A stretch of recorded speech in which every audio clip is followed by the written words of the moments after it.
Hey there, ladies and gentlemen. This is the second part of the Windows guide for how to install and set up a Gmod server. In this one, we're talking about mounting content. So for instance, if you want to play on a TTT server or want to host a TTT server, you need Counter-Strike source.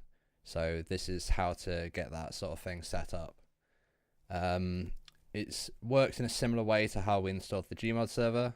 We download content from Steam, free Steam CMD. And so we're going to create update scripts. I would personally recommend that you split the update scripts into two different parts. That's because some of them require you to log in, and then some of them don't. There's a guide on which ones do and don't on the guide page, the Steam guide page, which is in the description. But otherwise, you can basically just copy and paste what I'm doing. So I'm going to do update shared anon. So this is the one where you don't have to log in.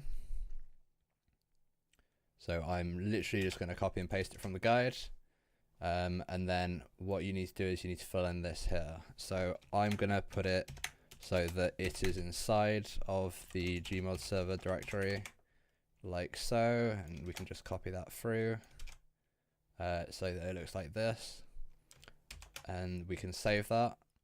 And then I'm also going to create another one, which is the update shared login.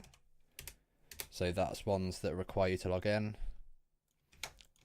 And here we go again. And so we do the drive letter and then the directory. There we go. And then we copy that through. So wherever I put these angle brackets, that's where something needs to go. You may notice up here. So I'm going to put in my Steam username. It used to be that you had to put in your password in the file, but these days it'll actually prompt you, and this means that it will prompt you. So 0 means false, so no prompt for password, false. So yeah, it'll ask you for a password when you start. So let's see that in action.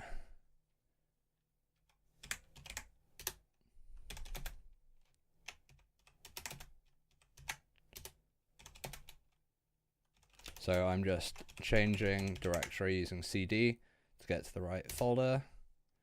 So you'll notice that everything's here, including our shared files.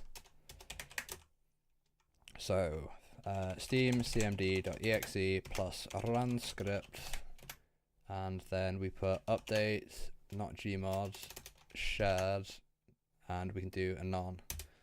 So it'll log in anonymously and it'll do the installation.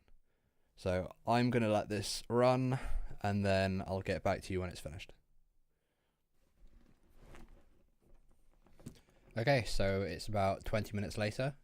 It's finally finished installing the anonymous apps, and now we're going to move on to the login required ones. So I'm just going to change out for login.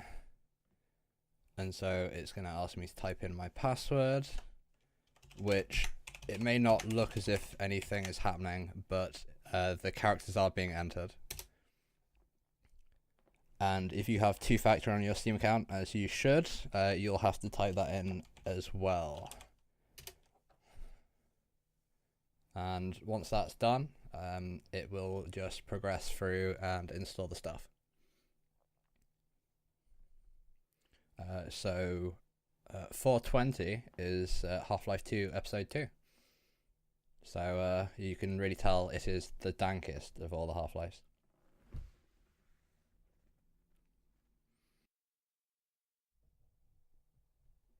Okay, so about 2 eternities have passed, and it's finally finished installing everything.